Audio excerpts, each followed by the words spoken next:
Hello everyone, नमस्कार। बहुत बहुत स्वागत है आप सभी का लोधाजी क्लासेस के बीए प्लेटफॉर्म पर। बीए थर्ड ईयर के अंतर्गत दोस्तों सांख्यिकी अर्थशास्त्र पर हमारा डिस्कशन चल रहा था, सांख्यिकी स्टैटिस्टिक्स, जिसमें दोस्तों हमारी एक क्लास अभी तक हो चुकी है। और इस क्लास को दोस्तों बीए, एमए, बीकॉम, बीएससी और बीए एलएलबी सभी छात्रों के लिए समान रूप से उपयोगी है। ये सिलेबस जिस तरह से हम इसको कवर कर रहे हैं, ठीक है ना। लास्ट में दोस्तों हमने जो आपको बताया था, जो सिलेबस बताया था, एनालाइज किया था हमने, वो बीए थर्ड ईयर के अनुसार किया था। क्योंकि अगर आपके सिलेबस में ये सब्जेक्ट है तो बिल्कुल निसंकोच होकर आप इस सिलेबस को फॉलो कर सकते हो, चाहे आपको ये फर्स्ट ईयर, सेकेंड, थर्ड किसी भी ईयर में पढ़ने को मिले। तथ्य या घटनाएं सभी जो टॉपिक है दोस्तों वो सब सेम रहते हैं, ठीक है ना। और इसके अलावा जो भी दोस्त कॉम्पिटेटिव एग्जाम की तैयारी करना चाहते हैं, प्रज्ञान को जल्दी से ज्वाइन कर ले। डिस्क्रिप्शन में प्रज्ञान हिंदी जीके के लिंक है। सभी प्रतियोगी परीक्षाओं की निशुल्क रूप से तैयारी करवाई जा रही है। संविधान के अभी वहां पर मात्र 7 लेक्चर ही अभी तक हुए हैं।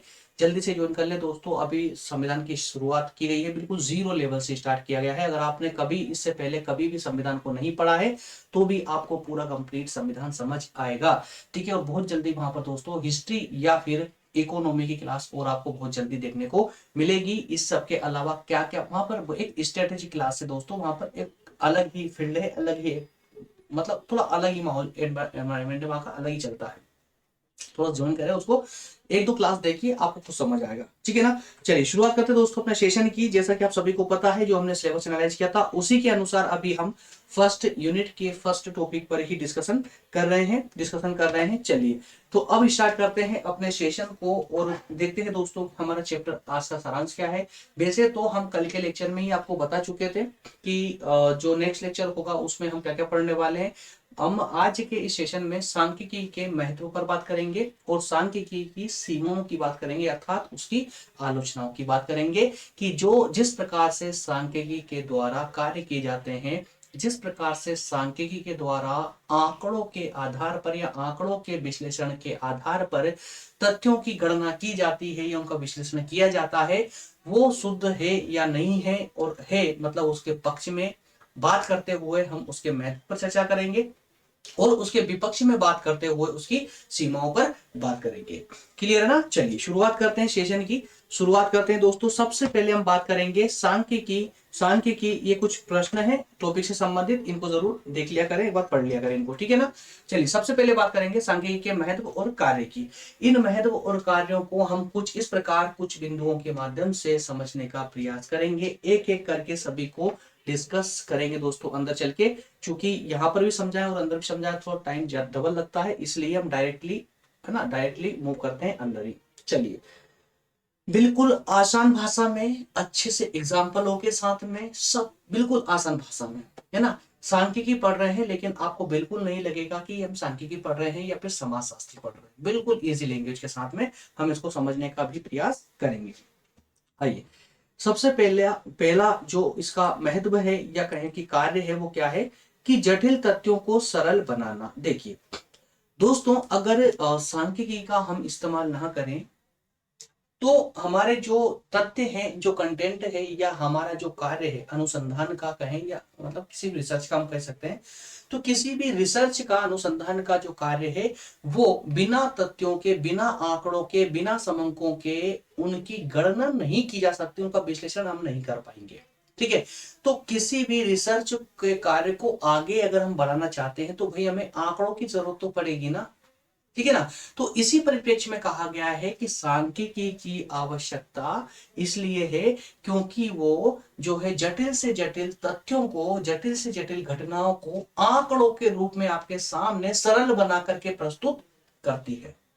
जैसे कि कठिन से कठिन सब्जेक्ट लोधा जी क्लासेस में आपको आसान रूप से देखने को मिल जाता है, आसान तरीके से समझने को मिल जाता है। उसी प्रकार से सांख्यिकी का भी यही कार्य है कि कठिन से कठिन जो आपका मैटर है ना, उसे वो आसान बना करके आंकड़ों के रूप में आपके सामने प्रस्तुत करती है। तो समंक दोस्तों, अब थोड़ा सा इसकी डिस्क्रिप्शन भी पढ़ लीजिए जिससे आपको क्लियर हो जाए। समंक जटिल और बिखरे हुए होते हैं, ठीक है ना। समंक मतलब आंकड़े, आंकड़े कैसे होते हैं, जटिल होते, कठिन होते और कैसे होते हैं, बिखरे हुए होते हैं। जो सामान्य व्यक्ति समझ नहीं सकता, सामान्य व्यक्ति नहीं समझ सकता, वह उनसे कोई भी निष्कर्ष, अब भाई समझ ही नहीं आया तो निष्कर्ष कैसे निकालेगा, है ना। तो ये जो बिखरे हुए डाटा है, बिखरा हुआ डाटा है या बिखरे हुए आंकड़े हैं, इनको समझने का कार्य सिर्फ एक विशेषज्ञ ही कर सकता है, आम व्यक्ति के बस की बात नहीं है। तो इसको इसको इस बिखरे हुए डाटा को एक एकत्रित करके, संकलित करके और आसान रूप से प्रस्तुत करें, ताकि प्रत्येक व्यक्ति अर्थात आम व्यक्ति भी उसको अच्छे से समझ पाए और अपना निष्कर्ष निकाल पाए। ये कार्य कौन करता है, तो दोस्तों सांख्यिकी ही है, कार्य करती है। जैसे वर्गीकरण, सारणीयन और त्रिमय त्रिमय या बिंदु रेखीय प्रदर्शन। अब जरा समझ इसको, केंद्रीय प्रवृत्ति देखिए, जो डाटा होता है वो सांख्यिकी अपनी रीतियों के अनुसार, रीतियों के आधार पर अपनी कुछ उसकी प्रोसेस है, प्रक्रिया है, उस प्रक्रिया के अनुसार उस जटिल डाटा को, जटिल प्रक्रिया को आसान बनाकर पेश करती है। जैसे आपने दोस्तों कई जगह सारणियां देखी होगी, जब हमारा रिजल्ट अनाउंस होता है तो कॉलेज में बाहर बोर्ड पर एक सारणी के रूप में आपको सभी का रिजल्ट देखने को मिलता है, ठीक है ना। अब चूंकि एक ही बोर्ड पे इतने सारे छात्रों का रिजल्ट दिखाना परसेंटेज के साथ में, एक ही नोटिस बोर्ड पर कितना जटिल कार्य हो जाता है, लेकिन एक उस टेबल के द्वारा, इस सारणी के द्वारा इतने आसान रूप से प्रस्तुत कर दिया जाता है कि प्रत्येक व्यक्ति उसको आसानी से समझ लेता है, आसानी से देखकर उसको नोट कर लेता है। तो वहां पर किसका प्रयोग हुआ है भाई, वो सारणी का प्रयोग हुआ है, तो भाई उसी को तुम सांख्यिकी बोलते हैं। अगर ये सांख्यिकी नहीं होती तो ये कितना बिखरा हुआ रूप होता, है ना। लेकिन सारणी की वजह से प्रत्येक लाइन एक क्रम के अनुसार वहां पर देखने को मिल गई। तो सांख्यिकी का इस्तेमाल इस प्रकार से किया जाता है। वर्गीकरण कर दिया गया, सारणी के द्वारा उसको आसानी समझा सकता है। त्रि में मतलब कि जो आकृतियां होती है, आकृतियों के अनुसार मैपिंग करके भी डाटा को या उस घटना को आसानी से समझा सकता है। बिंदु रेखीय प्रदर्शन, दोस्तों ये सारे टर्म है ना, आपको आगे एक एक पर्टिकुलर पढ़ने को मिलेगी कि वर्गीकरण क्या होता है, सारणीयन क्या होता है, पूरा फुल डिटेल में क्लासेस से आगे, डोंट वरी, है ना। त्रिमेय क्या होता है, इसके अलावा बिंदु रेखीय प्रदर्शन क्या होता है, केंद्रीय प्रवृत्ति का माप क्या होता है, केंद्रीय प्रवृत्ति कैसे मापी जाती है, ये सारी बातें, ये सब हथियार है सांख्यिकी के, जिससे कठिन से जटिल कार्यों को आसान रूप से हमारे विश्लेषण के लिए, हमारे निष्कर्ष निकालने के लिए, या कहें कि हम अपनी घटनाओं में परिणाम तक पहुंच सके, अपने कार्य में अपने कार्य को परिणाम दे सके, परिणाम तक पहुंच सके, उसके लिए ये सांख्यिकी अपने इन हथियारों का इस्तेमाल करती है। मतलब डाटा को आसान बनाती है, हमारे कार्यों को आसान बनाती है, ठीक है। इसके अलावा सेकंड है तथ्यों को संख्यात्मक रूप देना, तथ्यों को संख्यात्मक रूप देना, जिससे हमारा विश्लेषण और आसान हो जाता है।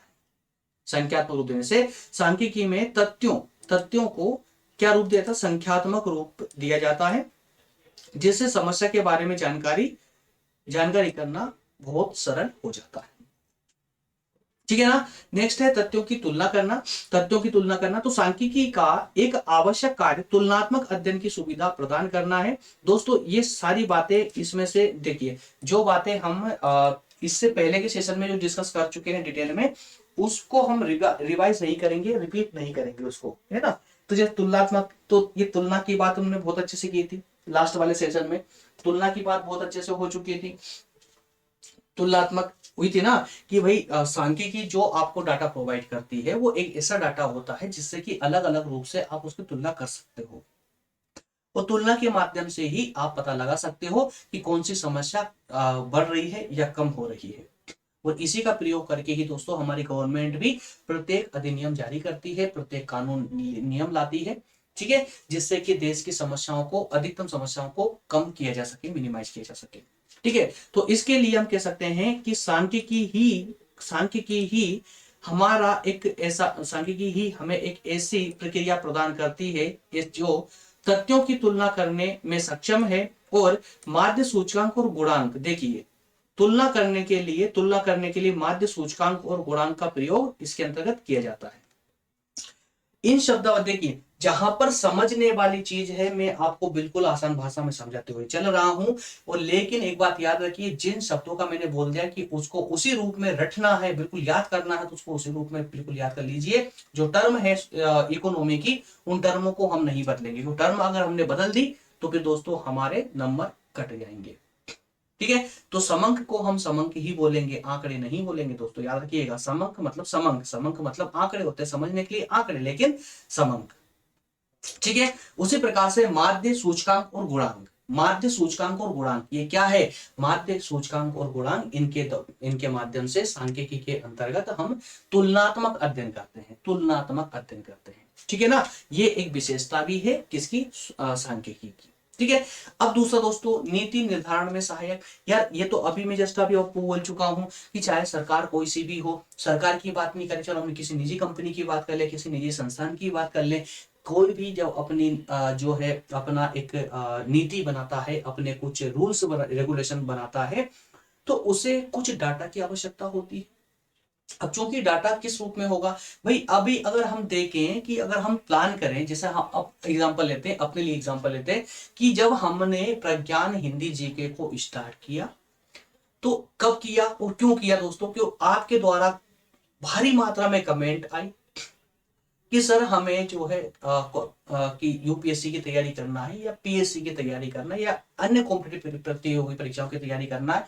कई छात्रों के द्वारा अलग अलग रूप में हमारे पास कमेंट आई, हमने उसका विश्लेषण किया, तुलना की, तुलना करने के बाद ही, तुलना की मतलब क्या हुआ कि पहले हमने डिसाइड किया कि यार कितने बच्चों की डिमांड है, तो अधिकतम बच्चों की डिमांड होने के कारण ही हमने अलग से प्लेटफॉर्म तैयार किया। उस प्लेटफॉर्म पर क्या पहले लाया जाए, तो अब कौन सा सब्जेक्ट पहले पढ़ाया जाए, कौन सा सब्जेक्ट पहले स्टार्ट किया जाए, तो ये सब्जेक्ट हम जो लेकर आए उसको तुलना की। वहां पर हमने तुलना के रूप में देखा कि अगर हम हिस्ट्री को पहले लेकर आते हैं तो कितने बच्चे इंटरेस्टेड है, इतिहास को उसके अलावा इकोनॉमी को पहले लेकर आते हैं तो कितने बच्चे इंटरेस्टेड है, संविधान में पॉलिटी में कितने बच्चे इंटरेस्टेड है। तो ये तुलनात्मक रूप देख करके ही हमने क्या करा, इसकी एक नीति बनाई, एक पॉलिसी बनाई, उस पॉलिसी के अनुसार हमारी क्लासेस चल रही है। इसी प्रकार से सरकार भी अपनी पॉलिसी बनाती है, तो अपनी जब नीति बनाती है दोस्तों, तो नीति बनाने में ये जो आंकड़े होते हैं सांख्यिकी के, ये आंकड़े बहुत ज्यादा हेल्प करते हैं। बल्कि हम तो ये कह सकते हैं कि बिना सांख्यिकी के हेल्प के कोई भी अपनी नीति का निर्धारण नहीं कर सकता, कोई भी अपनी नीति का निर्धारण नहीं कर सकता। जैसे कि अब जब हम प्रज्ञान पर क्लासेस हमने स्टार्ट की, तो वहां पर भी हमें कुछ आंकड़ों की आवश्यकता पड़ी, जहां हमने बात की आपके कमेंटों की, तो आपके कमेंट को ही हमने अपना आंकड़ा, अर्थात हमने अपना समंक समझा, उन समंकों को एकत्रित किया और देखा कि किसकी ज्यादा डिमांड है। किसके आधार पर देख पाए? आपकी कमेंट, और कमेंट क्या है? समंक है। ठीक है ना, तो इसलिए दोस्तों ये नीति निर्धारण में सहायक है, और बिल्कुल 100% सहायक है। बिना सांख्यिकी के कोई भी अपनी पॉलिसी नहीं क्रिएट कर सकता। ठीक है, तो सांख्यिकी हमारा सामाजिक, आर्थिक और व्यापारिक और सभी क्षेत्रों में, लगभग सभी क्षेत्रों में नीति बनाने में सहायता करती है। जैसे देश की आयात निर्यात की नीति हो गई, या मूल्य की नीति हो गई, मूल्य निर्धारित करने की नीति हो गई, या मद्य निषेध बनाने की नीति हो गई, या जनसंख्या नियंत्रण अधिनियम लागू करने की नीति हो गई। जनसंख्या नियंत्रण अधिनियम है ना, वो हो गया। तो इन सब के लिए किसकी आवश्यकता पड़ती है दोस्तों? डाटा की, अर्थात समंक की आवश्यकता पड़ती है। तो ये नीति निर्धारण में सहायक सांख्यिकी 100% होती है। नेक्स्ट है जानकारी प्राप्त करना। तो जी हाँ, सांख्यिकी की सहायता से हम किसी किसी किसी सामाजिक, आर्थिक या किसी भी प्रकार की समस्या का हम अच्छे से अध्ययन कर सकते हैं, अगर हमारे पास डाटा है तो। कोई भी सामान्य व्यक्ति भी कर सकता है, ठीक है ना। उससे संबंधित आंकड़े हमारे पास होना चाहिए, और वो आंकड़े किस रूप में होंगे? सांख्यिकी के रूप में। क्लियर है? चलिए, तो नेक्स्ट पर बात करेंगे दोस्तों। अब देखेंगे नेक्स्ट एंड लास्ट है ये, आर्थिक क्षेत्रों में उपयोगी। आर्थिक क्षेत्रों में, जी हाँ सब, अभी तो बात की है हमने सामाजिक क्षेत्रों में, आर्थिक क्षेत्रों में लगभग समाज के प्रत्येक क्षेत्र में सांख्यिकी की आवश्यकता पड़ती है ना। तो आर्थिक क्षेत्र की किसी भी ऐसी समस्या की कल्पना नहीं की जा सकती। अब देखिए दोस्तों, अब ये तो हम पहले भी डिस्कस कर चुके हैं कि अर्थशास्त्र आर्थिक क्षेत्र का अध्ययन करती है। अब ये बताइए कि अर्थशास्त्र बिना सांख्यिकी के आगे बढ़ सकती है क्या? क्या सांख्यिकी बिना माफ करना, अर्थशास्त्र बिना सांख्यिकी के आंकड़ों के अपना कोई सा भी कार्य कर सकती है क्या? अर्थशास्त्र से संबंधित कोई सा भी आप सिद्धांत लेकर आएंगे, कोई सा भी काम करेंगे आपके आर्थिक क्षेत्र में, तो आपको समंकों की आवश्यकता पड़नी ही पड़नी है, ये तय है ना? तो इसलिए हम कह सकते हैं कि सांख्यिकी आर्थिक क्षेत्र में सबसे ज्यादा अपना योगदान प्रदान करती है। आर्थिक क्षेत्र की किसी भी ऐसी समस्या की कल्पना नहीं की जा सकती जिसमें समंकों का प्रयोग न किया जाए, है ना? उत्पादन को व्यवस्थित करने के लिए, उपभोक्ताओं की रुचियों को जानने के लिए, मांग, जीवन स्तर, क्रय शक्ति, इन सब के बारे में समंकों का संकलन किया जाता है। ये सारी घटना जितनी भी होती, इन सब के लिए क्या करते हैं दोस्तों? उन लोगों को इकट्ठा नहीं करते, बल्कि उस डाटा को हम इकट्ठा करते हैं अर्थात संकलित करते हैं, और संकलित किए हुए डाटा का विश्लेषण करके ही हम अपने निष्कर्ष पर पहुंचते हैं, है ना? तो उत्पादन संबंधी आंकड़े देश की संपत्ति की मात्रा, देश की संपत्ति की मात्रा, देश में कितनी संपत्ति है, उसमें कितना परिवर्तन हुआ है, उसके परिवर्तन होने के कारण क्या रहे हैं, आयात, निर्यात, भुगतान संतुलन, राष्ट्रीय लाभांश, इन सबकी समुचित जानकारी प्रदान करते हैं कौन? वही आंकड़े जो हमने इकट्ठे किए हैं, जो देश के आर्थिक विकास की दृष्टि से अवश्यंभावी है, मतलब आवश्यक से भी ज्यादा आवश्यक है। ठीक है, क्या आपको सांख्यिकी के कार्य और महत्व समझ आए दोस्तों? 6 महत्वों पर हमने बात की है, 6 महत्वों पर बात की है। मुझे तो नहीं लगता कि ये पॉइंट आपके लिए कुछ कठिन होंगे या सर के ऊपर से जा रहे होंगे। बिल्कुल आसान शब्द थे, और आसान ही थे, हमने कोई आसान नहीं किया उनको, आसान ही थे यार। एक बार थोड़ा सा दिल से बस उसमें ना रुचि लेकर के उसको पढ़ के देखिए, बिल्कुल आसान है, कुछ भी नहीं। बस आप थोड़ा सा कोशिश करें, बिल्कुल ये सोच के बेटा करें कि इजी है, समझ आएगा, वो समझने की नियत से बेटा करें, बिल्कुल समझ आता है, ठीक है ना? और जो प्रोसेस हम, प्रक्रिया हम आपको बताते हैं पढ़ने की, उस प्रक्रिया से अगर आप पढ़ते हो तो आपको दोबारा कोई भी अन्य लेक्चर देखने की आवश्यकता, अन्य क्या, हमारा भी लेक्चर, यही लेक्चर आपको रिपीट करने की भी जरूरत नहीं पड़ेगी। और हम बोलते हैं दोस्तों, आपको 2 स्टेप कम से कम आपको फॉलो करनी है। जैसे ही आपने ये लेक्चर देखा, शुरू से लेकर एंड तक बिना स्किप के लेक्चर को देखना है, और लेक्चर देखते ही तुरंत बाद डिस्क्रिप्शन में जाकर के पीडीएफ नोट्स डाउनलोड करके हैंड टू हैंड उसका रिवीजन लगाना है। अगर ये दोनों काम आपने कर लिए तो आगे से आपको कोई लेक्चर देखने की जरूरत नहीं पड़ेगी। आप अगले महीने भी इसका रिवीजन लगा सकते हो, नोट्स अपने मोबाइल में संभाल कर रखें, ठीक है? चलिए अब हम इसके सेकंड पार्ट पर बात करेंगे दोस्तों। अभी तक तो हमने बात कर ली कि सांख्यिकी की हमें आवश्यकता हर क्षेत्र में पड़ती है, सांख्यिकी की तारीफें कर ली, उसकी विशेषताओं को बता दिया, उसके महत्व बता दिए, उसके कार्य सब पे बात कर ली, बहुत तारीफों के पुल बांध दिए हैं। अब जरा इसको थोड़ा सा खींच भी ले, अन्यथा अब ये थोड़ी हमारी जो है ऊपर चली जाएगी, ठीक है? तो अब हम बात कर लेते हैं इसके नकारात्मक पक्ष, मतलब अब कुछ कुछ अर्थशास्त्री ऐसे भी आए जिन्होंने इसकी आलोचना की है सांख्यिकी की, कि साहब जितनी तारीफ आप कर रहे हो ना, ये बिल्कुल सही नहीं है।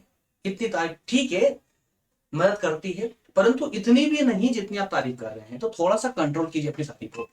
तो उन्हीं को हम कुछ बिंदुओं के माध्यम से दोस्तों यहाँ पर देखेंगे। सीमाओं के अंतर्गत हम देखेंगे उसकी आलोचना, सांख्यिकी की आलोचना। तो ये हम दोस्तों 4 पॉइंटों के माध्यम से सांख्यिकी की आलोचना को कवर करेंगे। क्लियर है? चलिए तो चारों पॉइंट को एक बार रीड आउट कर लेते हैं, यहीं पर यही क्लियर हो जाएगा आपको, जरा देखना, इजी तो है यार। केवल विशेषज्ञ ही सांख्यिकी का उचित उपयोग कर सकते हैं। क्या बोला पहली कमेंट में? जो पहली कमेंट की नकारात्मक कमेंट, क्या बोला उसमें? कि सांख्यिकी के द्वारा जो अध्ययन किया जाता है, जो विश्लेषण किया जाता है, उस विश्लेषण को केवल और केवल विशेषज्ञ लोग ही समझ सकते हैं, आम लोगों के बस की बात नहीं है, आम लोग इसको आसानी से नहीं समझ सकते। पहली आलोचना तो इसकी ये हो जाती है। दूसरी आलोचना की है कि सांख्यिकी साधन प्रस्तुत करती है, सांख्यिकी जो है साधन प्रस्तुत करती है, समाधान नहीं बताती, सिर्फ और सिर्फ विश्लेषण करके छोड़ देती है कि साहब ये समस्या है, समाधान नहीं बताई, इस समस्या से निपटा कैसा जाए। तो जी हाँ, बिल्कुल ये भी बात भी सही है ना, ये बात भी सही है। सांख्यिकी सिर्फ आपको जो है अध्ययन करने के लिए, अध्ययन करके आप उसका निष्कर्ष निकाल सकते हो, समाधान इसमें नहीं है। समाधान नहीं देगी सांख्यिकी कि इसका सोल्व आउट, समस्या जो है उसको सोल्व आउट कैसे किया जाए। ठीक है, दूसरी आलोचना ये हो जाती है। तीसरी आलोचना की संख्यात्मक तथ्यों का अध्ययन इसमें किया जा रहा है। केवल संख्यात्मक तथ्यों का मतलब केवल डाटा का ही, केवल समंकों का ही अध्ययन सांख्यिकी के अंतर्गत होता है, केवल समंकों का।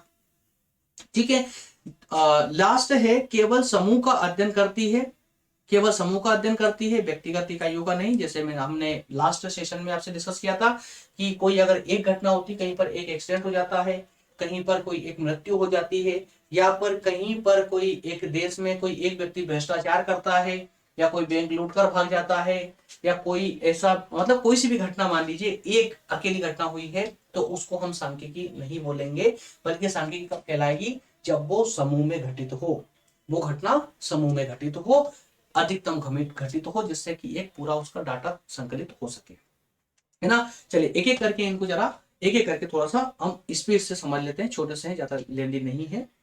ठीक है, तो केवल विशेषज्ञ समझ सकते हैं, आम आदमी नहीं। तो इसको तो आप खुद पढ़ेंगे तो समझ जाएंगे, इजी था।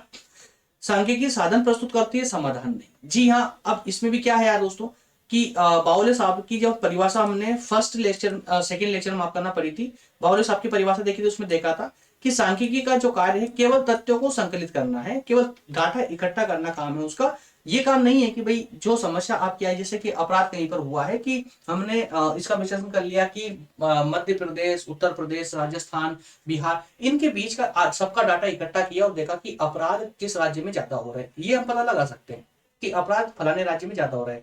लेकिन इस अपराध को कम कैसे करना है, ये बात नहीं करेगी सांख्यिकी, ये बात नहीं करेगी, है ना। यही यहाँ पर बोलने का प्रयास किया है कि समाधान नहीं बताती है, सिर्फ डाटा ही बताती है। ठीक है, तीसरा है केवल संख्यात्मक तथ्यों का अध्ययन करती है। तो दोस्तों पूरी सांख्यिकी में हमको पढ़ना क्या है, संख्या ही तो पढ़नी है यार, डाटा ही तो पढ़ना, समंकों के बारे में ही समझना है बस, और कुछ भी नहीं है।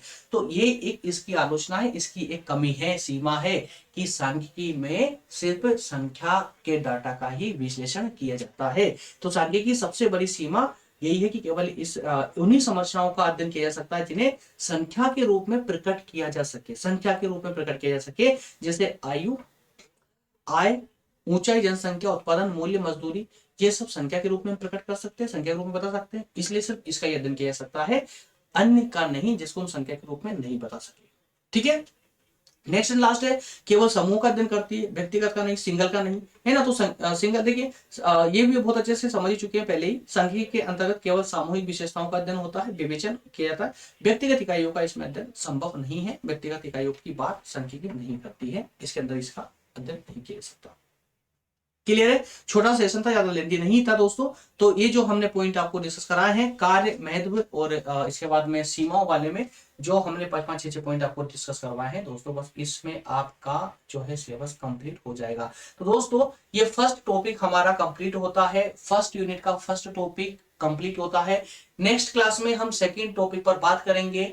अब इसका थोड़ा सा लेवल अब और ऊपर उठेगा, इसमें सभी में एक एक करके थोड़ा थोड़ा लेवल अब बढ़ जाएगा। ठीक है ना, सांख्यिकी के अंतर्गत अब थोड़ा सा लेवल बढ़ करके अब हम बात करेंगे समग्र। देखिए सांख्यिकी, समंक, सांख्यिकी, समंक, इनको अगर आपने अच्छे समझ लिया है तो अब कोई प्रॉब्लम नहीं आएगी। अब आप समग्र को भी समझ पाएंगे, समग्र को भी समझ पाएंगे। इसके बाद न्यायादर्श क्या होता है इसको भी समझ पाएंगे, आवृत्ति वितरण और संचयी आवृत्ति ये भी आप बहुत अच्छे से समझ पाएंगे। और यकीन मानिए दोस्तों इतने आसान तरीके से आवृत्ति वितरण को आपके सामने प्रस्तुत करेंगे कि मजा आ जाएगा देख के आपको, बस ये मान लीजिए आवृत्ति वितरण ठीक है ना, जिसके लिए कठिन है उसके लिए बहुत भयानक कठिन है, लेकिन हमारे लिए कठिन नहीं होगा, बहुत ही आसान तरीके से आपके सामने प्रस्तुत करेंगे जिससे कि आपको पढ़ने में इंटरेस्ट जगेगा और मजा आएगा आपको। ठीक है ना, तो संचयी आवृत्ति और आवृत्ति वितरण बहुत शानदार टॉपिक है दोस्तों। 2 लेक्चर आपके इस सेशन के अर्थात इसके सांख्यिकी अर्थशास्त्र के हो चुके हैं। तो अब थोड़ा सा यार मुझे आप लोगों से बस यही उम्मीद है कि सेशन को अब थोड़ा शेयर करें, व्यूज के आधार पर जितने लोग इसको फॉलो करेंगे उतने ही स्पीड से हम इस सिलेबस को कंटिन्यू करेंगे। आपसे कोई फीस की डिमांड नहीं कर रहा हूं, मैं सिर्फ इतनी डिमांड कर रहा हूं दोस्तों कि हम चाहते हैं कि यार हमारी मेहनत, अगर हम इतनी मेहनत कर रहे हैं तो अधिकतम लोगों तक ये चीज पहुंचे। अधिकतम लोगों तक पहुंचे। अब इसमें यार हमने क्या मांग लिया बताइए आप लोग, ठीक है ना। आपका सपोर्ट चाहिए, शेयर कीजिए वीडियो इसको, लेक्चर को। जितने अधिकतम लोगों के हमें व्यूज मिलते रहेंगे तो हम अपने आप में मोटिवेट होंगे, आपको कमेंट करने की भी जरूरत नहीं पड़ेगी, हम खुद से इस सेशन को कंटिन्यू करेंगे, ठीक है।